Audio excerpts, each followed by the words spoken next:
João capítulo 4, versículo 23 e 24.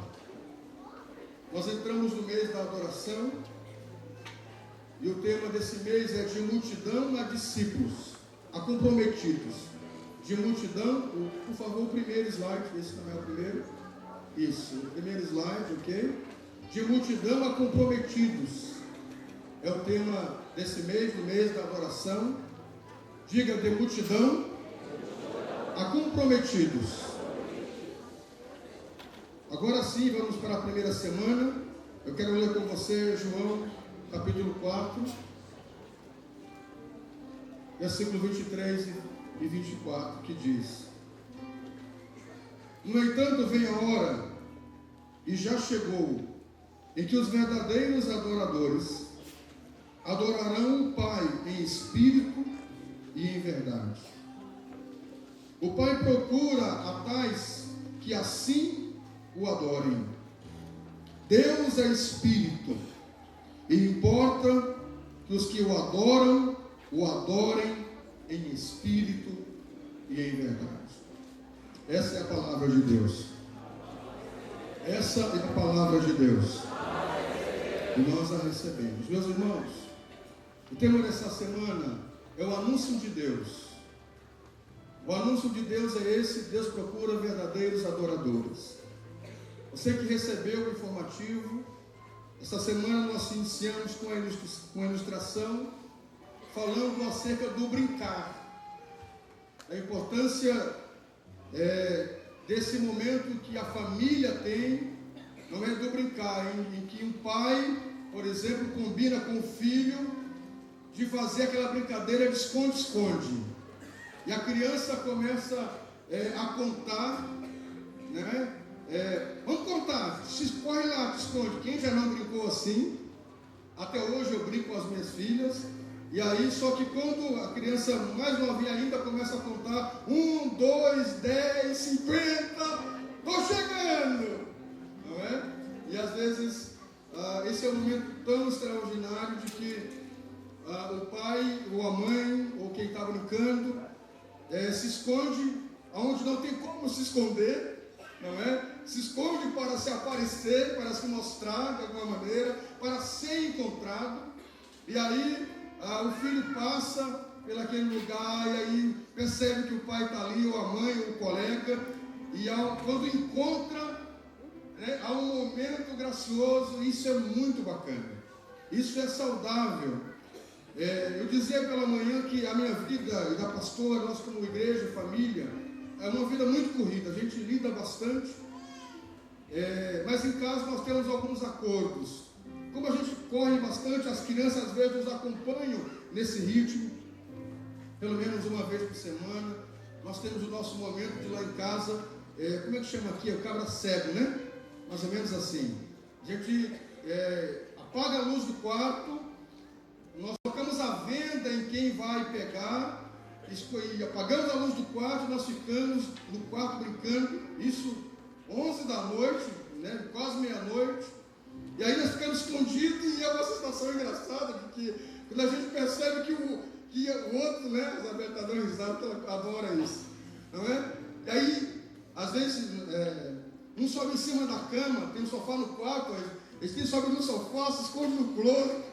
Rapaz, é uma coisa maravilhosa. E quando está chegando uma delas, não é? Ou eu, para pegar a pessoa que está ali, que pega um sussurro, um griteiro dentro do quarto. É um momento muito bom. É um momento lúdico. É um momento de saúde emocional para a família. Escute uma coisa, pais. Nós precisamos trazer isso à memória. Nós precisamos fazer isso. Você sabe que eu dizia pela manhã que nós estamos formando uma geração de crianças que não sabe criar, que não sabe brincar. Uma geração de homens, inclusive, desestruturados para a família, para o casamento, despreparado para o casamento, inclusive, despreparado para os não da vida, porque não foi exercida a capacidade do imaginário, né? Do se esconder, do brincar, de criar os brinquedos. Temos uma geração hoje que já pega o brinquedo pronto, uma síndrome, chamada síndrome da mente inquieta, que é aquela coisa de a criança, ela ganha o brinquedo agora, e ela sai ali, ela quer outro brinquedo, ela nem consegue usufruir do brinquedo que tem, já quer um outro brinquedo. Ela ganha um tablet, já não quer mais aquele tablet, já quer um outro, e em questão assim de pouco prazo. Escute uma coisa, que eles, cada um sabe como funciona com a sua família. Mas escute uma coisa, com isso as crianças, elas estão cada vez mais consumistas, querendo mais consumir, e aí não conseguem usufruir do que tem. Estamos gerando uma geração de mentes inquietas. Com isso, a hiperatividade das crianças estão alteradas, a agressividade das crianças estão alteradas. Os educadores têm dito isso. Profissionais que lidam com as crianças, que trabalham com crianças, têm detectado tais sintomas. Crianças estressadas, agressivas, além do normal. Isso é muito perigoso, porque a família não brinca mais. Então o pai e a mãe, para aliviar ou para tirar esse peso que não consegue um tempo, ele dá um brinquedo para a criança e diz, então te realiza. Só que isso não traz a realização que a criança necessita e precisa. Por que eu estou dizendo isso? O que isso tem a ver com adoradores? Assim como para nós é importante brincarmos com a família, termos um momento lúdico, sem aquela rigidez do pai, da mãe que dá ordem, que dita as regras. Assim somos nós e Deus, queridos. Na verdade, Deus quer brincar conosco.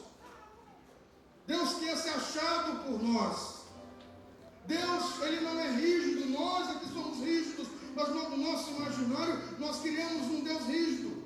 Alguns meses atrás eu disse a vocês que conheci uma pessoa que para orar, colocava terno e gravata para falar com Deus.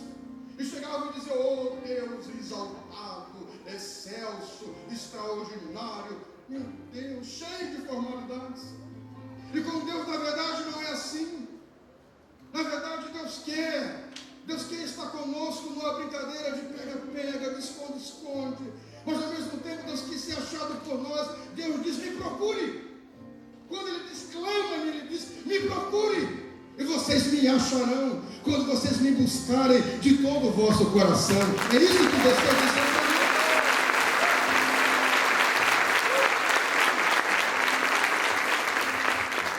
Eu chamo essas etapas como etapas estruturantes. Na vida, queridos, nós não podemos pular etapas. Elas são importantes para a vida. Os pais que estão aqui de primeira viagem, é muito importante as etapas da criança. Há algumas crianças que elas pulam algumas etapas, por exemplo, no processo do caminhar. Tem crianças que já começam, não tem o processo natural da maioria, que é do engatinhar.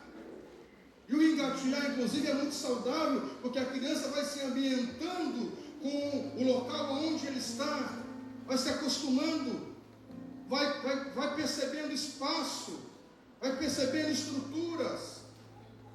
A boca, a mão, essa coisa em algum momento diz no chão, não é? Sujar, tem pai que não deixa o filho nunca encostar no chão. Eu conheço crianças que hoje estão com 10 anos, meu Deus do céu, tem medo de balão, tem medo de... Pega uma garoazinha, fica doente, porque nunca teve contato com o chão. Ai não, vou cuidar demais, e se cuidar demais é perigoso. Às vezes deixa um pouco se ralar, cair um pouquinho, tatear um pouco no chão. Isso para a vida é importante. Há pais que estão relaxados, não estou dizendo desses pais, estou dizendo de que em algum momento é importante a criança brincar, ter o contato com a terra, cair, se machucar. É uma etapa estruturante, o engatinhar. E é bonito essas etapas, porque você vê a criança engatinhando, ali a pouco ela começa a caminhar, se apoiando nos objetos. Eu tive essa oportunidade de ver os primeiros passos das minhas 2 filhas, quando começaram a dar os primeiros passos, e é muito bacana de que quem já vivenciou isso. Você vê os seus filhos apoiando no sofá, apoiando na mesa, mas o olhar é fixo naquele que lhe traz segurança. Olha para a gente e vem assim. O medo deve ser uma sensação extraordinária para a criança, porque deve ser uma mistura de medo, preocupação, ansiedade, mas o olhar está naquele que lhe traz segurança, que é o pai e a mãe. E aí ela vem com receio, com medo que vai cair. Quando chega perto do pai e da mãe, se joga. Se você já viveu essa cena como eu, você sabe que é emocionante. Essas coisas são maravilhosas. Sabe, queridos, é assim que deve ser a nossa vida com Deus. Nós estamos num mundo onde nós estamos tateando, nos firmando aqui, nos firmando lá. Mas o nosso olhar tem que ser naquele que nos traz segurança. Eleva os meus olhos para os montes, de onde me virá o socorro. O meu socorro vem do Senhor, que fez os céus e a terra. Essas etapas, elas são estruturantes para o indivíduo, para a criança. O Winnicott, ele vai dizer, ele foi psiquiatra e pediatra e psicanalista, ele vai dizer dessa mãe suficientemente boa de que a criança, a partir dos 4, 5, 6, a partir do meio dos 12 meses, ele começa a utilizar o objeto transicional. Quem já teve aqui um objeto transicional? O que é o objeto transicional? O objeto transicional é um bico, é um ursinho, é uma manta, é um travesseiro. Isso é importante na vida da criança. A grande maioria das crianças tem um objeto transicional. Essas coisas, essas etapas na vida da criança é boa. É nesse objeto que ela vai também, ela vai desenvolver um afeto. Às vezes bons e ruins, é nele, às vezes quando está com raiva, ela pega o ursinho e bate, ou pega a manta e torce. Eu conheci um caso de uma pessoa que ela usava um objeto tradicional que era uma manta, e o pai muito ausente, ela dava nós e contava as horas pelos nós que ela fazia. Ela dizia, o pai, faz 1 hora que ele saiu de casa, ela dava um nó. Fazia 2 horas que ele saiu de casa. E a criança no imaginário construiu isso, uma forma para não entrar em depressão e para não enlouquecer. Então às vezes o objeto tradicional é saudável para a criança. Isso é bom, é importante ter. Isso nos estrutura, eu chamo isso de etapas estruturadoras ou estruturantes. Vai nos estruturando como criança, como indivíduo. Nós como cristãos, novos na fé, há etapas importantes que nós temos que nós começarmos. É por isso que aqui na igreja nós temos, por exemplo, escola de princípio. E vamos indo, escola de líderes. São etapas estruturantes. Nós temos um encontro, reencontro e assim vai. Se nós pegarmos um novo na fé e colocarmos no altar para ministrar, ele não vai aguentar a pressão da vida, porque ele não foi lhe dado estrutura. Essas etapas é importante nós cumprirmos. Digam amém. E Deus quer que nós passemos por essas etapas com sabedoria, mas nunca perder a sensibilidade, queridos, de brincar com Ele. Eu me lembro de que essa mocinha que eu citei pela primeira vez, a Isabelle, ela nos deu um susto numa loja. Eu sou muito cuidadoso com as crianças em termos de sair e ficar de olho, cuidando elas. Até porque são muito bonitas, não é? Puxaram tudo para a mãe, graças a Deus por isso. São as alemoas da minha vida. Escute uma coisa, nós fomos numa loja, ela deveria ter uns 4 anos, eu acho que uns 4 anos. E eu sempre, toda a vida, cuidadoso. Mas nesse dia, eu pegado na mão dela aqui, falando com o vendedor, e soltei por algum momento, não sei porquê. E a santa sumiu da loja. Quando eu me dei conta, alguém já passou por isso? Do seu filho se esconder no mercado, na loja? Ai, meu Deus do céu. Ah, né? Andrew, seu Andrew também, não é? Minha gente, isso foi fração de segundos. Quando eu me dei conta, eu disse, vida, cadê a Belle? Estava com você? Não, estava aqui, meu Deus do céu. Um pai desesperado numa loja do mercado, a primeira coisa que tem que fazer é correr para a saída.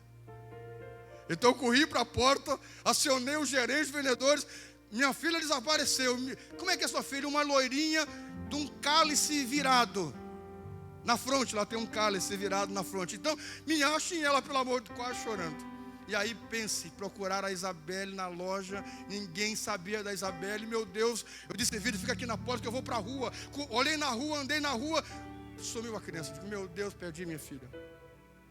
Misericórdia, meu Deus do céu. E a gente desesperado começa a fazer voto de todo jeito. Eu comecei a fazer voz: Senhor, eu dou o dízimo em dobro. Senhor, eu vou dar meu relógio na igreja, eu dou minha aliança, eu dou meu carro. Meu Deus do céu, eu quero a Isabelle. Ai, meu Deus do céu. E agora? E começamos de novo a procurar na loja. E dali, isso foi assim uns 10 minutos, uma coisa rápida. E aí até que eu passei por um guarda-roupa. Isabelle, e eu ouvi uma risadinha. Nossa, essas crianças dão um susto nos pais, meu Deus do céu. Eu ouvi uma risadinha. Eu digo: ai, meu. Quando eu abri a porta do guarda-roupa, ela estava dentro do guarda-roupa da loja.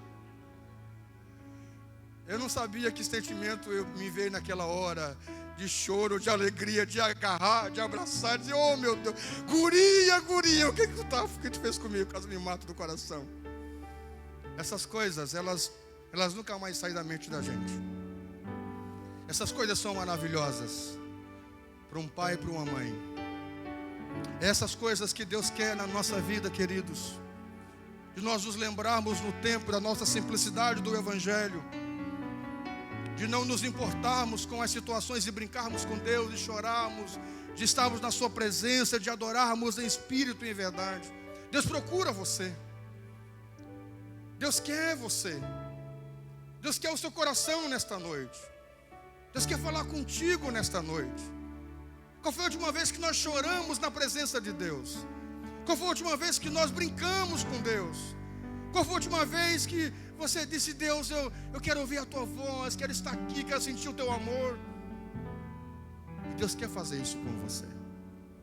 Deus procura verdadeiros adoradores, que possam adorá-lo sem formalidades, mas adorá-lo em espírito e em verdade. Você pode aplaudi-lo, faça isso com alegria. Próximo slide, por favor. O Pai anseia por nos abraçar. Diga: o Pai anseia por nos abraçar. Nós precisamos estar nos braços do Pai. Escute uma coisa, queridos. Você que tem filha, principalmente eu tenho 2 meninas. É muito importante, como homem, pai que aqui está, se eu puder lhe dar um conselho, eu lhe digo algo. Coloque suas filhas nos seus braços, mais do que você tem feito. Isso é muito importante. Há um momento na vida da criança que a mãe é o primeiro objeto de contato, de referência. Mas vai passando um momento, vai chegando um momento em que o pai vai sendo, quando a mãe o apresenta. E a partir do momento, para a menina, o pai é uma extrema referência. E na cabeça da menina, por exemplo, se ela tem um bom pai, ela tende a buscar um homem que seja igual ou melhor que seu pai. Isso é uma coisa muito importante. É uma coisa que nós precisamos, às vezes nós não damos importância. Geralmente uma menina, a menos que seja extremamente descompensada, ia a casas assim, infelizmente. Mas o normal é, se ela teve um pai amoroso, carinhoso, cuidadoso, ela tende a buscar um homem que não possa ser menor ou melhor do que o seu pai. Porque a referência que ela tem de homem é o pai. Isso é uma coisa muito importante. Eu poderia falar disso uma outra hora com mais propriedade. Mas escute uma coisa, queridos. Para a menina é muito importante o pai colocar ela no colo, abraçar e dizer que ama. Fazer isso mais vezes, para que ela possa ter a figura masculina como de acolhimento, de amor. As pesquisas, os estudos dizem que meninas que não têm esse processo do pai, poucas não caem na vida. Poucas. Só se tiver uma mãe muito estruturada para suprir aquilo que o pai não deu como figura masculina e como figura de pai. Só se tiver uma mãe muito estruturada, porque senão o primeiro homem que ela compreender como homem, ela vai se jogar nos braços dele, porque é algo que lhe foi faltante, que lhe faltou durante períodos estruturantes. É importante pegar a filha, a mulher, a mãe, fazer isso com o menino também, abraçar, beijar, vice-versa. Não apenas dar uma ênfase maior para a menina ou para o menino. Mas estou falando que, como na minha experiência de homem, que só tenho mulheres em casa, é importante fazer isso. Colocar no colo, beijar, abraçar. Essas coisas é muito importante. O abraço é muito importante. Deus faz isso conosco, queridos. Nós não fazemos ideia, mas Deus, sem nós percebermos, muitas vezes nos abraça. Muitas vezes Ele nos coloca no seu colo. Essa ilustração da areia na praia, das pegadas na areia da praia, ela é uma verdade. Quantas vezes nós nem sabemos como é que eu passei por esse vento, como é que eu pude suportar essa luta, como é que eu pude suportar essa adversidade, como é que o meu casamento aguentou esse vendaval. Eu pergunto a você: será que não foi Deus abraçando você? Será que não foi Deus que pegou você no colo e carregou você por meio das águas? Será que não foi Deus que carregou você por meio do fogo? Foi Deus, o abraço de Deus. Digam amém. Por favor, próximo texto, vou correr com vocês. Diga: Deus procura adoradores. Procura-se adoradores, procura-se adoradores. Lucas 7, 37 ao versículo 40, a Bíblia vai falar dessa mulher pecadora. Não precisa ler, só olhe para mim, só marque, para você prestar atenção. Dessa mulher pecadora, que ela estava na casa, que Jesus está na casa de um homem, foi convidado para estar com ele, para jantar com ele, e ele chega lá, no momento da janta. Essa mulher que o doutor Lucas vai dizer que ela é uma mulher pecadora, mal afamada na cidade. Ela chega e ela quebra todo o ritual, toda a formalidade. Não foi convidada para estar ali. E ela entra na casa, se joga aos pés do Senhor Jesus. E ela, com as lágrimas, começa a lavar os pés de Jesus e com os cabelos enxugar os pés de Jesus. É interessante de que o dono da casa, o anfitrião, ele pensa: se Jesus realmente é profeta, ele vai saber que essa mulher é uma mulher pecadora, inclusive julgando ela, a ação dela. E Jesus, sabendo o pensamento daquele homem, diz para ele: eu vou lhe fazer uma pergunta, eu vou lhe contar uma história. Um rei, ele tinha 2 devedores. Um tinha uma dívida maior, outro tinha uma dívida menor. E o rei perdoou ambos aqueles que deviam a ele. Qual desse alcançou maior graça? E o dono da casa respondeu: o que tinha a dívida maior. E Jesus responde: exatamente esta mulher.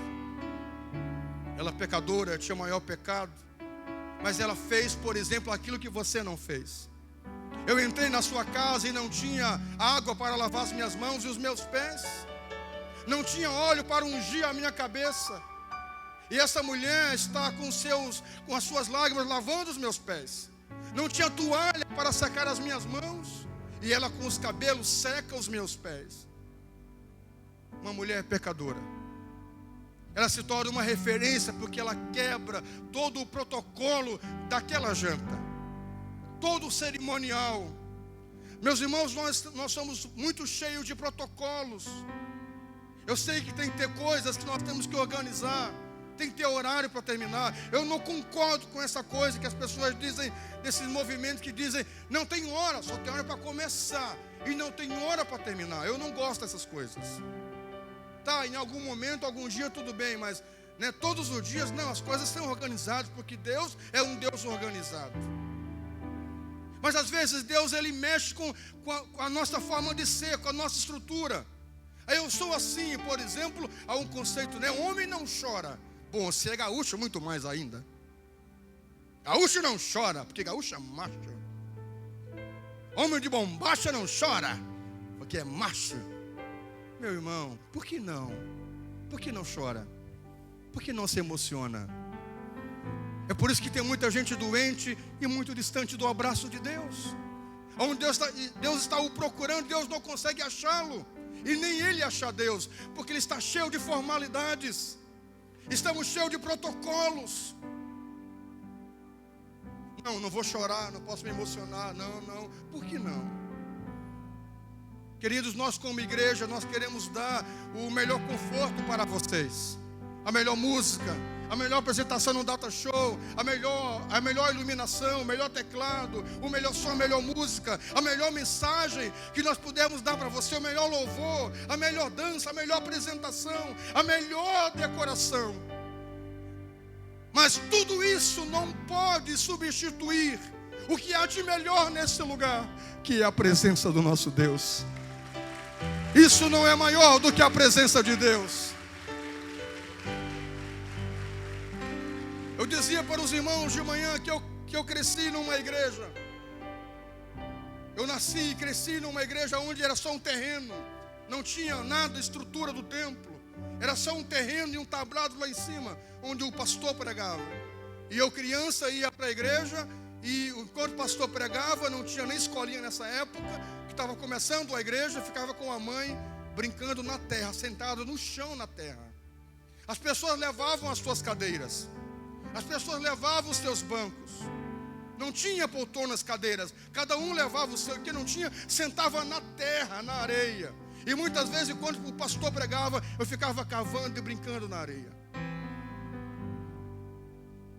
Escute uma coisa, eu me lembro de cultos gloriosos, onde não tinha um coral, não tinha nada disso que nós temos hoje. Que coisa boa que temos. Mas escute uma coisa, havia simplicidade no lugar. Havia simplicidade, não havia formalidades. Começávamos o culto e o coral era um coral todo, não composto de 40, 100 pessoas, mas era toda a igreja que cantava. Não tinha um violão sequer. Não tinha um violão sequer, inclusive nem microfone tinha no começo da igreja. Era só o terreno e o chão e areia. Essa era a igreja que nós começamos. Uma igreja com mais de 1000 pessoas. Estava recém-iniciando e começou com muita gente logo em seguida. E eu nasci e cresci nessa igreja. Escute uma coisa, queridos. Nós não podemos perder essa simplicidade do Evangelho. De nos emocionarmos com a presença de Deus. De nos emocionarmos com o louvor, com a palavra. Poxa, a gente se emociona quando nasce uma criança. Estamos acostumados com o nascimento de criança. Nós nos emocionamos quando entra uma noiva na igreja. Estamos acostumados com noivas. E nos emocionamos sempre. Por que não nos emocionarmos com a presença de Deus? Porque criarmos formalidades, criarmos uma casca, e não mais chorarmos, adorarmos, sentimos o colo de Deus. E escute, ela era uma pecadora. Nenhum dos discípulos que estavam com Jesus fez isso para ele. O anfitrião não fez isso com ele. Eu dizia pela manhã que às vezes eu percebo de que às vezes quanto mais os líderes vão ficando na graduação de líderes, mais vão ficando insensíveis, cheios de teorias, razões e muito críticos. Eu sei que em algum momento a crítica é bom. Aí eu me critico quando eu erro. Ok, em algum momento se criticar é saudável. Ter um pensamento crítico em algum momento é saudável. Mas se você está na igreja sentado só criticando todo o culto, você vai perder o melhor do culto, que é o passeio do vento do Espírito Santo nesse lugar. Ah, meu Deus do céu. Você pode melhorar o seu aplauso, dizer glória a Deus, dizer aleluia.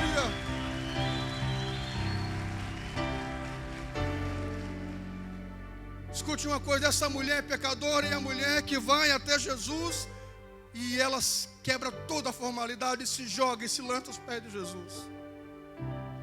Ela não tem vergonha do que as pessoas vão dizer para ela ou dizer dela. Há umas 3 terças-feiras atrás eu achei uma cena bem engraçada. Terminou o culto de terça-feira, eu estava aqui no altar e veio um irmão.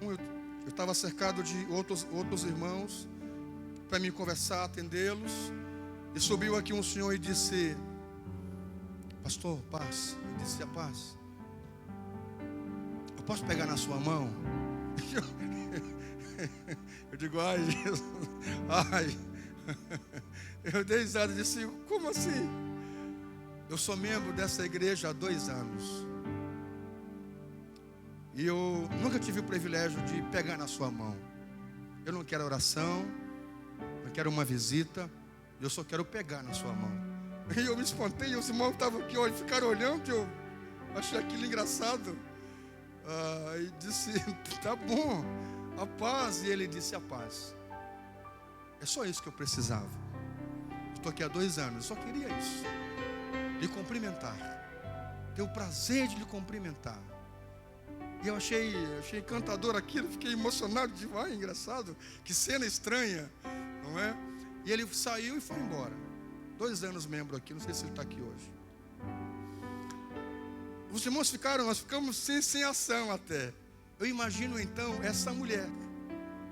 Que situação ela promoveu naquela janta, sem ser convidado. O irmão é membro da igreja, sem ser convidado, uma pecadora, uma mulher mal afamada na cidade, chegar, entrar na casa e se jogar aos pés de Jesus. Meu Deus do céu, que comovente a cena. Que cenário extraordinário de se observar. Ela se joga aos pés do Senhor Jesus. E ela é depois uma referência. Porque Jesus diz, ela fez o que você não fez. Às vezes eu vejo que pessoas novas na igreja fazem aquilo que líderes não fazem, que deveriam fazer. Que irmãos que não são nem cristãos ainda, batizados, têm a sensibilidade que muitos que estão velhos na fé já perderam. Há um outro texto que eu quero ler para você e eu vou encerrar.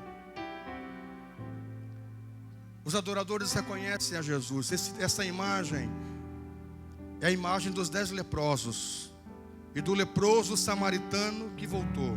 Só anote e olhe para mim, por favor. Escute uma coisa. Em Lucas 17:12, Jesus narra a história. O doutor Lucas vai narrar a história de que Jesus está passando por uma aldeia e saem 10 leprosos e começam a gritar: Senhor, mestre, nos cura, mestre, nos cura.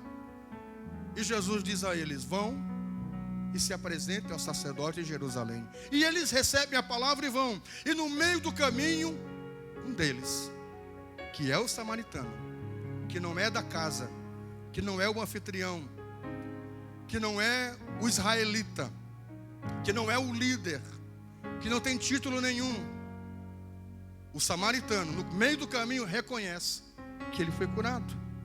E quando ele reconhece que foi curado, ele se dá conta e ele volta para reconhecer aquele que lhe curou. Porque não foi o sacerdote, embora era uma ordem, era a lei, quando alguém fosse curado, se mostrar ao sacerdote para que pudesse ter acesso ao templo. Tudo bem? Mas esse homem tem o entendimento de que ele não precisaria naquele momento cumprir aquele ritual, ele precisava voltar para reconhecer aquele que lhe curou.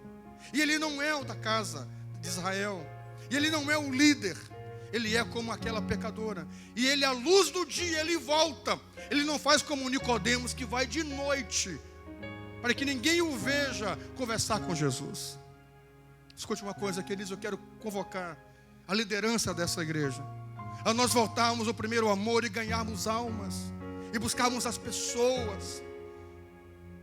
Pessoas que são adoradores de verdade, são aqueles que têm o interesse em ganhar as vidas, porque assim é uma forma de adoração ao Senhor. Quando nós começamos a nos importar só conosco, a ficarmos na roda só dos líderes, e nós deixamos de visualizar os novos, nós começamos a questionar, a começar a usarmos demais o senso crítico, e começamos a achar defeito em tudo, e vamos perdendo a simplicidade do Evangelho. E realmente a verdadeira inclinação para a adoração vai se esvaindo de nós. Eu quero convidar essa igreja a louvar a Deus pelo conforto que nós temos. Se está frio, coloca o ar quente. Se está quente, coloca o ar frio. Mas pelo amor de Deus, não deixe de entrar nesse lugar e ter o seu coração liberado. Sabe aquele novo na fé que chega na igreja, ele não se importa com quem está pregando, cantando, se a música está atravessada. Eu sei que nós precisamos fazer o melhor, não me interprete mal. Eu sei que nós temos que ensaiar bem, fazer as coisas com excelência, é um discurso nosso. Mas pelo amor de Deus, gente, nós vamos perder a simplicidade da presença de Deus, de nos emocionarmos com a canção, com a adoração, com a palavra. E ouvimos a palavra e dizer: essa é a palavra que eu queria ouvir da parte de Deus. Eu quero voltar a ser um adorador com excelência. Aleluia.